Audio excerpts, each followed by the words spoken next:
जल साहब, वैसे तो पहलगाम के फौरन बाद जो डिसइंफॉर्मेशन ऑपरेशन लॉन्च किया गया था इंडिया की तरफ से इस कॉन्फ्लिक्ट के ऊपर, वो उससे सारी दुनिया आगाह हो चुकी है, मगर एक इंतहाई गैर जिम्मेदाराना खबर जो वहाँ पे फैलाई गई और फैलाई जा रही है वो यह है कि हमारी न्यूक्लियर फैसिलिटी को करेना के करीब जो है उन्होंने हिट किया है।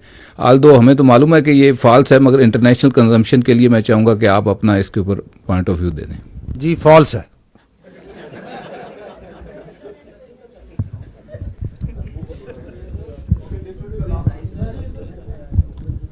डी साहब, थैंक यू। गजनफर साहब, आपका तो बहुत शुक्रिया कि मुझे सवाल करने का मौका मिला, और मैं ये भी रिक्वेस्ट करूंगा कि बार बार जिस प्रेस कॉन्फ्रेंस में भी हो मुझे सवाल करने का मौका मिले।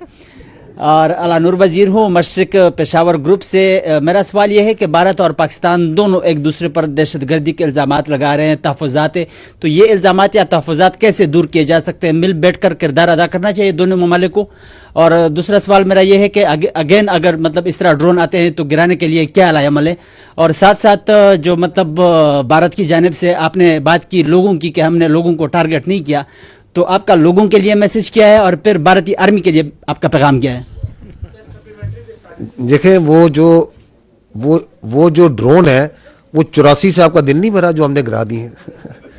जितने आए थे गिरा दिए, ठीक है, आएंगे और गिरा देंगे। तो आप please there is no issue, remain totally comfortable. Whatever they will send, whatever they can send, with the support of the people of this country, your armed forces have the capability to take them on. Absolutely no issue. जो आपने पहली बात क्या की थी?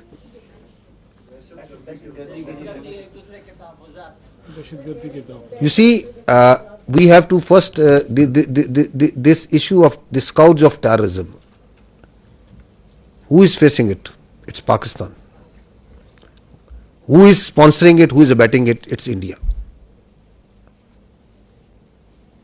So that's the reality.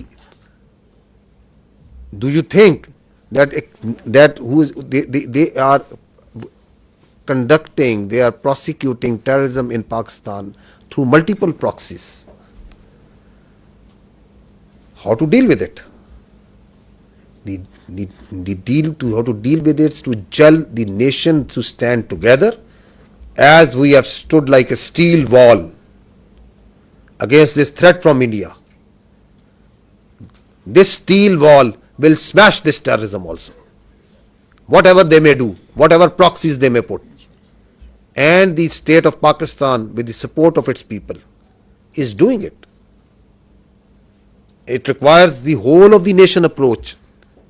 I will not go into the details. I have multiple times said that we have these 14 points of the National Action Plan. We have to implement that wholly. So this terrorism is not going to go away by talking with India. We don't look outside. We don't beg anyone that don't do this. Our strategy is not hope. We are a proud nation and we will finish off this terrorism. There should be no doubt in it.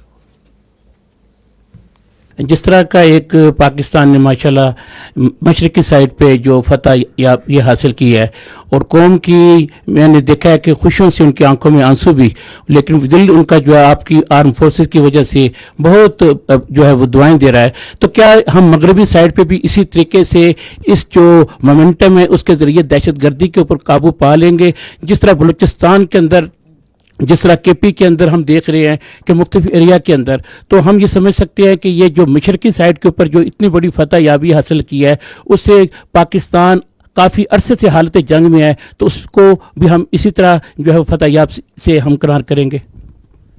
मैं यही अर्ज करूँगा, इस दहशतगर्दी को पहले तो अव्वल यकीन रखें कि हम इस पे काबू पाएंगे, काबू पा लेंगे अल्लाह ताला की मदद से और नुसरत से। उसकी कुछ वजूहात हैं। उसकी वजूहात ये है कि हम सच पे, हम हक पे हैं। उनकी ये जो आइडियोलॉजी है, परवर्टेड आइडियोलॉजी है, ये इस्लाम नहीं है। इसका इस्लाम से, दीन इस्लाम से, इसका इंसानियत से, इसका पाकिस्तानियत से कोई ताल्लुक नहीं है। इसका हमारे रस्म व रिवाज से कोई ताल्लुक नहीं है। मजलूम को मारना, खुद कुछ धमाके करना, मस्जिदें उड़ाना, किडनैपिंग करना फॉर रैंसम, भत्ताखोरी, स्मगलिंग, इसका क्या ताल्लुक है इस्लाम से? इसका क्या ताल्लुक है इंसानियत के साथ? तो we are on the right, the nation is on the right. You have a battle hardened army. What we just need is that we stand together the way we have stood together. And this nation, for its survival, for its prosperity, is standing together. आपको नजर आ रही है ये कौम मुत्तहिद, इकट्ठी, एक अज़म, एक चमक, हमें नजर आ रहा है, आपको नजर आ रहा है. एतमाद, बावजूद तमाम कोशिशों के दरार डाली जाए इस मुल्क के इदारों में, इस मुल्क की अफवाज में और अवाम में, किस तरह मुत्तहिद हुई है कौम? क्योंकि हमें पता है कि रियासत माँ होती है. इस रियासत की छत तले हम सब ने पलना बढ़ना है. कोई थोड़ा कम पल लेगा, कोई थोड़ा ज्यादा पढ़ लेता है, कोई अमीर हो जाता है, कोई गरीब होता है, जिस तरह खानदान में भी फर्क होते हैं. But doesn't make us that we start fighting with each other. तो our unity, our resolve has been strengthened and will continue to be strengthened, and we will take on this terrorism. और हमें यह भी पता होना चाहिए कि ये भी उसी दुश्मन जिसने अभी कन्वेंशनली हम पे अटैक किया, ये भी उसी की लगाई हुई आग है, ये भी उसी की मकारी है. तो क्या हम उसको अगर वहां मात दे सकते हैं तो उसकी इस मकारी को मात नहीं दे सकते? बिल्कुल दे सकते हैं, और दे के देंगे इंशाअल्लाह ताला.